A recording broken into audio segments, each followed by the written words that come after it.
Популист гэж хэнийг хэлэх вэ? Популизм гэж чинь чухам юуг хэлэх вэ гэдэг дээр манайхан их маргалддаг. Ер нь бол олонний анхаарлыг л өөр дээрээ татаж мундаг хүн болж харагдахын тулд элдвийн их оронч үг цорайтуулдаг хүнийг л хэлээд байх шиг байгаа юм. Харин манан бүлэглэлийн хувьд өөрсдийнх нь лойрыг эсэргүүцсэн хүн бүрийг популист хэмээн нэр хож зүүн дарж авахыг оролддог. Тэгвэл жинхэнэ популизмыг хийж итгээд нэг ширхэг гараад ирэх шиг боллоо. Эрдэнтээс нэр дэвшсэн энэ хүн жишээ нь Эрдэнтийн 49%-ийг төр давах асуудал хурцтаж явахад өөдтэй юм дуграагүй юм. Харин одоо болохоор дэлхийд ил болсон 100-ны асар том дээрмийг зогсоох гэж оролддог хүнийг ерөнхийлөгчд нэр дэвшлээ хэмээн дургуутсаж намайг намаасаа гарах хөдөө хийхэд битгий хүргээсэй хэмээн занал хийлсэн.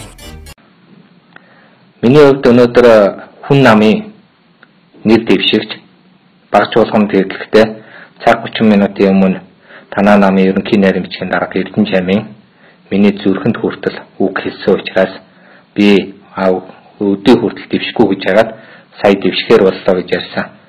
Энэ зүйлээр санал нийлэхгүй. Намайг улс төрийн томоохон тэр дундаа бас ямар нэгэн одоо хөдөлгөөн хийх хатуу хойлоход намаасаа гарах тийм нөхцөл байдал руу одоо Монгол Ардын хувьсгалд намайг удирдах байгаа одоогийн удирдлагууд дэлхий хүргээсэй гэж би бол хичээнгүйлэн хүсэж байна. Үүнийг л популизм гэж хэлээд байх шиг байгаа юм да зүгээр чухам. Монгол Ардын хувьсгалт нам улсын хуралд ганцхан судалтай нүнэн гэвч түүнийг Эрдэнтийн тойрогт нам л хуваарлсан. Сонгогчид Монгол Ардын хувьсгалт намд нэг суудл өгснөөс биш баасан хүү хэмээн хэтгээдээ суудл өгөөгүй билээ. Алдарт гүндлэг эргээд нэг санчхий.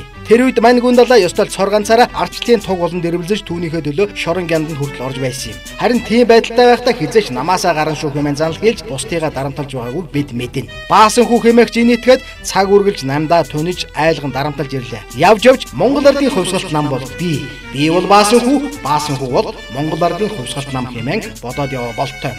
Тэнгийн гарт мис аюултай гэх үг би үүнийг бас өөрөөр мухар хурд худаг бүү зүйл гэж хэлдэг нь энэ.